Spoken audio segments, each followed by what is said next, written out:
യുദ്ധം അവസാനിപ്പിക്കണമെങ്കിൽ ആണവ വിഷയത്തിൽ ഇറാനെ തങ്ങൾ പിടിച്ചു കെട്ടി എന്ന് പറയാൻ അമേരിക്കയ്ക്കാവണമെങ്കിൽ എന്തെങ്കിലും ഒബ്ജക്റ്റീവായ കാര്യം കൊണ്ടുവരണമല്ലോ. അമേരിക്കൻ ജനതയോട് ട്രംപ് എന്തു പറയും? ഇപ്പോൾ ഇതാ പറയാൻ അവസരം വന്നിരിക്കുന്നു. ട്രംപ് പറയുന്നത് ശരിയാണെങ്കിൽ അവരുടെ കൈവശമുള്ള ആണവായുധങ്ങൾ അവർ വിശ്വസിച്ച് എന്നെ ഏൽപ്പിച്ചു, നമ്മളത് അമേരിക്കയിലേക്ക് കൊണ്ടുവരികയാണ്, അത് നമ്മൾ സമ്പുഷ്ടീകരിച്ച് ചെയ്ത് നമ്മൾ സേഫായിട്ട് കീപ്പ് ചെയ്യും, അല്ലെങ്കിൽ അതിനെ ഡിസ്മാൻറ്റിൽ ചെയ്യും, അതിനെ നിർവീര്യമാക്കി മാറ്റും.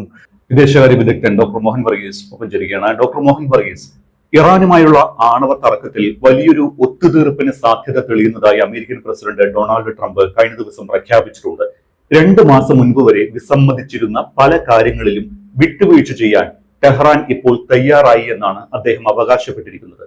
ഇറാൻ ഇനി ഒരിക്കലും ആണവായുധങ്ങൾ നിർമ്മിക്കില്ല എന്ന് ഉറപ്പ് നൽകിയതായും ഭൂമിക്കടിയിൽ സൂക്ഷിച്ചിരിക്കുന്ന ആണവ അവശിഷ്ടങ്ങൾ കൈമാറാൻ ധാരണയായതായും വൈറ്റ് ഹൗസിൽ വെച്ച് ട്രംപ് മാധ്യമ പ്രവർത്തകരോട് പറഞ്ഞിട്ടുണ്ട്. പറയുന്നത് ട്രംപാണ്, വാക്കിന് വിലയില്ലാത്ത ആളാണ്. ഇനി മാറ്റി പറയുമോ, അതോ നിലവിലെ 2 ആഴ്ചത്തെ വെടിനിർത്തലിനുള്ളിൽ തന്നെ ഒരു പരിഹാര സാധ്യത കാണുന്നുണ്ടോ? ട്രംപ് പറയുന്നത് സത്യമാണ് എങ്കിൽ എന്നേ പറയാനാവൂ. സത്യമാണെങ്കിൽ വളരെ നിർണായകമായ ഒരു ചുവടുവയ്പ് തന്നെയാണ്. ഇറാൻ്റെ കൈവശമുള്ള സമ്പുഷ്ടീകരിച്ച യുറേനിയം, അതായിരുന്നല്ലോ തർക്കവിഷയം. ഏതാണ്ട് 480 കിലോഗ്രാമോളം 60% സമ്പുഷ്ടീകരിച്ച U-235 യുറേനിയം സമ്പുഷ്ടീകരിച്ച ആണവ മെറ്റീരിയൽ അതെന്ത് ചെയ്യും എന്നതായിരുന്നു വലിയ തർക്കവിഷയം. അതുമാത്രമല്ല, അമേരിക്ക പറഞ്ഞിരുന്നു ഇറാൻ ഒരു ത്രഷ് ഹോൾഡ് പവറാണ്, ഉമ്മറപ്പടിയിൽ എത്തി നിൽക്കുകയാണ് ആണവ സാങ്കേതിക വിദ്യയിൽ. ഏത് നിമിഷവും ഒരു ബോംബ് നിർമ്മാണത്തിലേക്ക് കടക്കാം. ഇറാന് മിസൈലുകളുണ്ട്. ആ മിസൈലുകളിൽ പോർമുനയായി ആണവ പോർമുന ഘടിപ്പിച്ചാൽ സർവനാശമായിരിക്കും ഫലം. അതുകൊണ്ട് ഇസ്രയേലിനും അറബി ലോകത്തിനും പ്രത്യേകിച്ച് GCC മേഖലയിലെ രാജ്യങ്ങൾക്കും വൻ ഭീഷണിയാണ് ഇറാൻ്റെ ആണവ പദ്ധതി. ഇതായിരുന്നു അമേരിക്കയുടെ നറേറ്റീവ്. പക്ഷേ അതിൽ നിന്ന് പിന്തിരിപ്പിക്കാനാണ് വർഷങ്ങളായി നടന്ന ചർച്ചകൾ. അത് അടുത്ത കാലത്തൊന്നുമല്ല, ഇതൊക്കെ എത്രയോ കാലമായി. പതിറ്റാണ്ടുകൾക്ക് മുൻപ് തന്നെ ഇറാൻ ആണവ പദ്ധതിയുമായി മുന്നോട്ട് പോയിരുന്നു. ഇറാൻ ഷായുടെ കാലത്ത് തന്നെ അതിനുള്ള ഒരുക്കങ്ങളായി. പിന്നീട് അയത്തുള്ളമാരുടെ കാലഘട്ടം 1979 ഖൊമനി വരുന്നു. അതിനുശേഷം വലിയൊരു കാലഘട്ടം അലി ഖൊമനയുടെ കാലഘട്ടം. അവിടെ എല്ലാം തന്നെ ഇറാൻ ആണവ പദ്ധതിയെ വളരെ ഗൗരവത്തോടെ തന്നെ കണ്ടു. പക്ഷെ ഒരിക്കൽ പോലും ഇറാൻ്റെ പരമോന്നത നേതൃത്വം പറഞ്ഞിട്ടില്ല തങ്ങൾ ആണവ പദ്ധതി ആയുധമുണ്ടാക്കാനായി ഉപയോഗിക്കും. അതുമാത്രമല്ല, ഇറാൻ്റെ പരമോന്നത നേതാവ് ഫത്വയും പുറപ്പെടുവിച്ചിരിക്കുന്നു. ഇറാൻ്റെ ആണവ പദ്ധതി ഒരിക്കലും ആയുധ നിർമ്മാണത്തിന് വേണ്ടിയല്ല, അത് ഊർജ്ജ ആവശ്യത്തിന് വേണ്ടിയാണ്. പക്ഷേ നിഷ്പക്ഷമായി ഇതിനെ നോക്കിക്കാണുന്നവർക്കൊക്കെ അറിയാം, ഒരുപക്ഷെ ഇറാൻ്റെ ഡിറ്ററൻസിൻ്റെ ഒരു പ്രധാന ഘടകം ആണവ ആയുധമാണ്.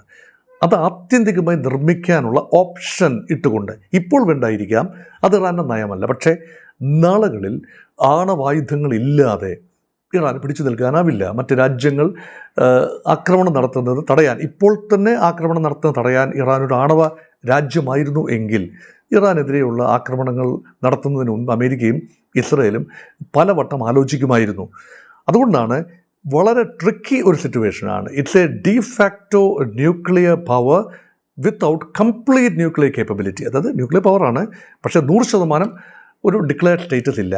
അല്ലെങ്കിൽ പാകിസ്ഥാൻ അച്ചീവ് ചെയ്തതുപോലെയോ ഇന്ത്യ ഇപ്പോൾ എത്തി നിൽക്കുന്നത് പോലെയോ അല്ലെങ്കിൽ നോർത്ത് കൊറിയയെ പോലെയോ ഉള്ള ഒരു കേപ്പബിലിറ്റി ഇറാൻ ഇതുവരെ ആയിട്ടില്ല. പക്ഷേ അതാകുമെന്ന ഉറപ്പാണ് അമേരിക്കയുടെ ചിന്തയുടെ പിന്നിൽ. അങ്ങനെയെങ്കിൽ അത് അട്ടിമറിക്കണം, അതേത് രീതിയിലും അബോർട്ട് ചെയ്യണം, അതിൽ നിന്നും ഇറാനെ പിന്മാറ്റണം. അതിനൊരു കരാറിലൂടെ അത് സാധ്യമാകുമെന്നാണ് മുൻ പ്രസിഡന്റ് ബറാക് ഒബാമ വിശ്വസിച്ചിരുന്നത്. അതുകൊണ്ടാണ് ഒബാമയുടെ കാലത്തെ ഒരു കരാറിൽ എത്തിച്ചേർന്നു. ഇപ്പോൾ സമ്പുഷ്ടീകരണം തുടർന്നോളൂ, ആണവ റിയാക്ടറുകൾ പ്രവർത്തിക്കട്ടെ, പക്ഷേ 3.6% സമ്പുഷ്ടീകരണം മതിയാവും ആണവ ഇന്ധനത്തെ വിദ്യുത് ശക്തിയാക്കി മാറ്റിയെടുക്കാൻ. അത്രയും ചെയ്യാം. പക്ഷേ അത് കടന്നുപോയി എന്നാണ് ട്രംപ് അധികാരത്തിൽ വന്നപ്പോൾ പറയുന്നു. ഒബാമയെ പറ്റിക്കുകയായിരുന്നു, ഇറാൻ ഒബാമയെ വഞ്ചിക്കുകയായിരുന്നു. രഹസ്യമായി വൻതോതിൽ ആണവ സമ്പുഷ്ടീകരണം ഇറാൻ നടത്തുന്നുണ്ടായിരുന്നു. അവരുടെ കേപ്പബിലിറ്റി വല്ലാതെ വർദ്ധിച്ചിരിക്കുന്നു. സമ്പുഷ്ടീകരിച്ച യുറേനിയത്തിൻ്റെ ഒരു ചെറിയ ഭാഗം അവരുടെ ശേഖരമായിട്ടുണ്ട്. അത് കൂടുതൽ സമ്പുഷ്ടീകരണം അവിടെ നടന്നുകൊണ്ടിരിക്കുന്നു. അതുകൊണ്ട് തങ്ങൾ ആണവ കരാറിൽ നിന്നും പിന്മാറുന്നു. ഇപ്പോൾ 2018 തൻ്റെ ആദ്യ ഊഴത്തിൽ ഡൊണാൾഡ് ട്രംപ് ഇറാനുമായുള്ള ആണവ കരാറിൽ നിന്നും പിൻവാങ്ങി. അതിനുശേഷം ബൈഡൻ യുഗത്തിൽ വന്നപ്പോഴും ആ കരാറിൽ നിന്ന് പിൻവാങ്ങിയത് പുനഃസൃഷ്ടിക്കാൻ ശ്രമിച്ചില്ല. അതിനുശേഷം അപ്പോൾ പിൻവാങ്ങിയെന്ന് മാത്രമേ ഉള്ളൂ. പക്ഷേ ഇറാൻ ആണവ സമ്പുഷ്ടീകരണവുമായി ഏറെ മുന്നേറിയ വർഷങ്ങളായിരുന്നു ഈ അമേരിക്ക കരാറിൽ നിന്ന് പിൻവാങ്ങിയതിന് ശേഷം. 2018 ശേഷം ഇപ്പോൾ യുദ്ധം തുടങ്ങുന്നത് വരെ, അല്ലെങ്കിൽ കഴിഞ്ഞ വർഷം ആണവ നിലയങ്ങൾ നഥാൻസിലെയും ഫർദോയിലെയും ഇസ്ഫഹാനിലെയും ഒക്കെയുള്ള ബുഷഹറിലെയും ഒക്കെയുള്ള ആണവ നിലയങ്ങൾ ആക്രമിക്കുന്നതിന് മുൻപ് വരെ വലിയ രീതിയിൽ സമ്പുഷ്ടീകരണം നടന്നു എന്നത് സത്യമാണ്. എന്നാൽ എവിടെ പോയി സമ്പുഷ്ടീകരിച്ച യുറേനിയം? അത് ഇറാൻ വളരെ ഭംഗിയായി വളരെയധികം ആഴങ്ങളിൽ, ആരും എത്തിപ്പെടാത്ത ഇടങ്ങളിൽ, ബങ്കർ ബസ്റ്റർ ബോംബറുകൾക്ക് എത്താൻ പറ്റാത്ത ഇടത്ത് സൂക്ഷിച്ചിരിക്കുകയാണ്. അതിൽ നിന്ന് വികിരണം ഉണ്ടായതായി സൂചനയില്ല. കാരണം പല ആവർത്തി ആക്രമിക്കപ്പെട്ടപ്പോഴും IAEA ഏജൻസി സാക്ഷ്യപ്പെടുത്തിയിരിക്കുന്നത് ആക്രമണം നടന്നിരിക്കുന്നു, സ്ഥിരീകരിക്കപ്പെട്ടിരിക്കുന്നു. ഒരിക്കലല്ല പല ആവർത്തി 2025 ജൂണിലും ഇപ്പോൾ ഇതാ 2026 മാർച്ച് മാസവുമായി പല തവണ ആക്രമണം നടന്നു. പക്ഷേ കാര്യമായ വികിരണം ഉണ്ടായിട്ടില്ല. അതുകൊണ്ട് നിലവിൽ ഈ നിമിഷം വരെ ഇറാൻ്റെ ആണവ സമ്പുഷ്ടീകരിച്ച യുറേനിയം വളരെ സേഫാണ്, സെക്യൂറാണ്. But the question is whether it is in secure hands. അവിടെയാണ് ഇപ്പോൾ പ്രസിഡന്റ് ക്ലെയിം ചെയ്യുന്നത് ഇറാൻ അവരുടെ സമ്പുഷ്ടീകരിച്ച യുറേനിയം തങ്ങൾക്ക് കൈമാറാൻ തീരുമാനിച്ചു എന്നാണ് ട്രംപ് ക്ലെയിം ചെയ്തത്. ഇതിന് ഞാൻ വീണ്ടും പറയുന്ന വാക്ക് ക്ലെയിം എന്നാണ്. അവകാശവാദമാണ്. നമുക്കറിയില്ല, ഇറാൻ്റെ ഭാഗത്തുനിന്ന് ഒരു പ്രസ്താവനയും വന്നിട്ടില്ല. ഇറാൻ്റെ പരമോന്നത നേതാവോ പാർലമെൻറ്റ് സ്പീക്കറോ പ്രസിഡൻറ്റോ ഒന്നും തന്നെ പറഞ്ഞിട്ടില്ല തങ്ങളുടെ കൈവശമുള്ള സമ്പുഷ്ടീകരിച്ച യുറേനിയം അമേരിക്കയ്ക്ക് തങ്ങൾ പൂർണ്ണമായി കൈമാറുന്നു എന്ന് പറഞ്ഞിട്ടില്ല. പക്ഷേ അവർ മുൻപ് ചർച്ചകളിൽ പറഞ്ഞൊരു കാര്യമുണ്ട്. അതായത് ആണവ വിഷയത്തിൽ ചർച്ചകൾ നടന്നുകൊണ്ടിരിക്കുമ്പോഴാണല്ലോ ആക്രമണം ഉണ്ടായത്. അതായത് ഒമാൻ്റെ മധ്യസ്ഥതയിൽ പല റൗണ്ടായി ചർച്ചകൾ നടക്കുകയാണ്. ആദ്യം ഒമാൻ തലസ്ഥാന മസ്കറ്റിൽ, പിന്നീട് ജനീവയിൽ വെച്ച് 2 റൗണ്ട്, അതിനുശേഷം പിന്നീട് വിയന്നയിൽ വെച്ച് ചർച്ച നടക്കുന്നതിന് തൊട്ട് മുൻപാണല്ലോ ആക്രമണം ചെയ്തത്, ഫെബ്രുവരി 28, 2026. അതിന് മുൻപ് ഇറാൻ മുന്നോട്ട് വെച്ചൊരു നിർദ്ദേശമുണ്ട്. സമ്പുഷ്ടീകരിച്ച യുറേനിയമാണ് വിഷയമെങ്കിൽ തങ്ങൾക്ക് സ്വീകാര്യമായ റഷ്യയിലേക്കോ ചൈനയിലേക്കോ മാറ്റാൻ തയ്യാറാണ്. അതുമാത്രമല്ല, തങ്ങളുടെ സമ്പുഷ്ടീകരണ കപ്പാസിറ്റിയെക്കുറിച്ചാണ് വിഷയമെങ്കിൽ അതേക്കുറിച്ചുള്ള നിയന്ത്രണങ്ങൾ തങ്ങൾ കൊണ്ടുവന്നുകൊള്ളാം. IAEAയുടെ ഇൻ്റർനാഷണൽ ആറ്റോമിക് എനർജി ഏജൻസിയുടെ നിരീക്ഷണത്തിലാകാൻ ഞങ്ങൾക്ക് വിസമ്മതമില്ല. അപ്പോൾ ഇതെല്ലാം എഗ്രിയബിൾ ടേംസ് ആണ്. വളരെയധികം പറഞ്ഞതാണ് ഇറാൻ. പക്ഷേ ഇതൊന്നും തന്നെ ചെവിക്കൊള്ളാതെ അമേരിക്ക ഏകപക്ഷീയമായി യുദ്ധത്തിലേക്ക് നീങ്ങി.